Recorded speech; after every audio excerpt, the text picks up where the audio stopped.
امام کی معرفت کا مطلب کیا ہے؟ امام کی معرفت کا مطلب کیا فقط فضائل کو مان لینا ہے؟ ایسا نہیں ہے، ذرا غور کیجیے گا، یہ بھی معرفت کا حصہ ہے، لیکن ایک اور چیز بھی ہے، دیکھیں بہت غور کیجیے گا۔ صادق اور امین کہتے تھے مشرکین مکہ رسول اللہ کو یا نہیں؟ تو فضائل تو وہ بھی پڑھ رہے تھے، انہیں صادق بھی کہتے تھے، امین بھی کہتے تھے، نجیب بھی کہتے تھے، شریف النفس بھی کہتے تھے، سب کہتے تھے، محمد رسول اللہ نہیں کہتے تھے۔ آج بات پہنچا، آپ سارے فضائل پڑھ لیجئے مولا علی کے، خیبر بھی سنائیے، خندق بھی سنائیے، باب منزلۃ العلم سنائیے، آپ کو میڈیا پہ بہت سارے ایسے لوگ ملیں گے اس وقت۔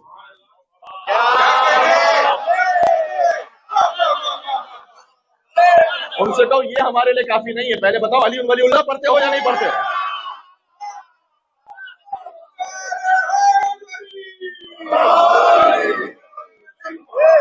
بات ہو رہی ہے یہ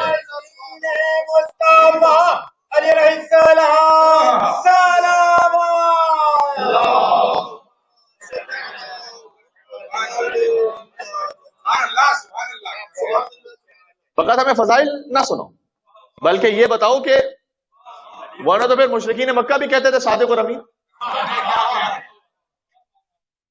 حضور کو صادق کہنا ان کے فضائل ہے، ان کو امین کہنا ان کے فضائل ہے، ان کو نجیب کہنا ان کے فضائل ہے، شریف النفس کہنا ان کے فضائل ہے، محمد رسول اللہ کہنا حضور کا حق ہے۔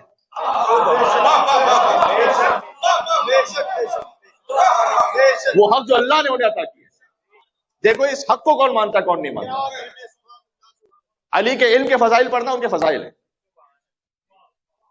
علی پدر حسنین ہے، فضائل ہے، زوج بطول ہے، فضائل ہے، فاتح خیبر ہے، فضائل ہے، فاتح بدر احد ہے، فضائل ہے، شجاع ہے، فضائل ہے، علی ولی اللہ حق ہے، علی ہے۔ دیکھو اس حق کو کون دے رہا ہے، ہر ایک سے امپریس ہونے کی ضرورت نہیں۔ آپ کو اب چونکہ خیر گفتگو آگے تک جاری ہوتی ہے تو اس میں کوئی حرج بھی نہیں ہے، میں بڑے ادب احترام سے کہہ رہا ہوں۔ مثال کے طور پر انجینئر مرزا صاحب ہیں، وہ فضائل پڑھیں گے مولا علی کے، مولانا طارق جمیل صاحب ہیں، فضائل پڑھیں گے مولا علی کے، مفتی حنیف قریشی صاحب ہیں، فضائل پڑھیں گے مولا علی کے۔ فضائل پڑھنے کے بعد ہمیں یہ بتائیے کہ حق کے علی دے رہے ہیں یا نہیں دے رہے؟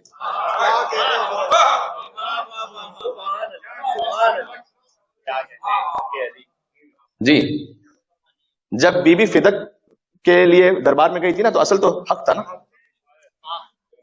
بی بی جب دربار میں گئی ہیں، آپ 25 آیتیں پڑھی بی بی نے خطبے میں، اس میں بی بی نے یہ نہیں پڑھا کہ وَيُطْعِمُونَ الطَّعَامَ عَلَىٰ حُبِّهِ مِسْكِينًا وَيَتِيمًا وَأَسِيرًا، ہم اہل بیت تو وہ ہیں کہ جو مسکین و یتیم اسیر کو روٹیاں کھلاتے ہیں۔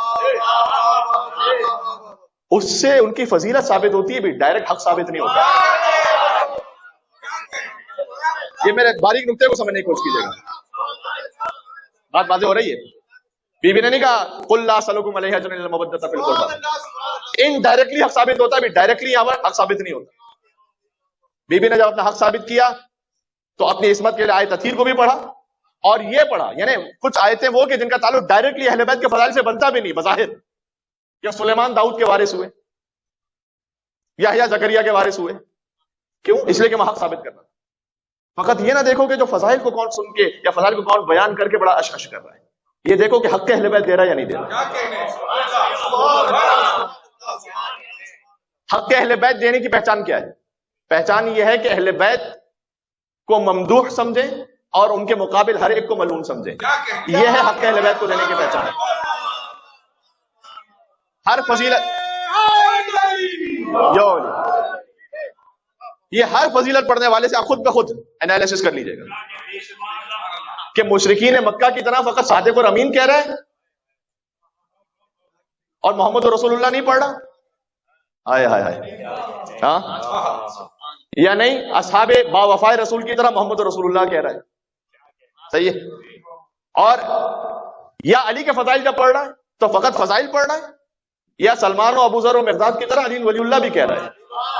یہ چیک کر لینا، اعتماد اس پر کرنا جو ان کا حق دے رہا۔ بات واضح ہو گئی؟ ہم کیا حق دیں گے؟ کہنے کا مقصد ہے کہ وہ بنیادی ترین بات جو ہم پر فرض کی گئی ہے، خود امام رضا علیہ السلام کی جو حدیث میں کی زیارت کی حدیث میں کہ انہیں عارفن بحقی، ان کے حق کو پہچانتے ہوئے ان کی زیارت کرے، اس پر یہ سب ثواب ہے۔ ان کے حق کو پہچانتے ہوئے مفترض الطاعہ انہیں سمجھے، یعنی ان کی اطاعت واجب ہے، فرض ہے، یعنی وہ بلا فصل امیر المومنین ولی اللہ ہے اور ان کے بعد تمام ائمہ علیہ السلام، یہ مراد ہے یہاں پر۔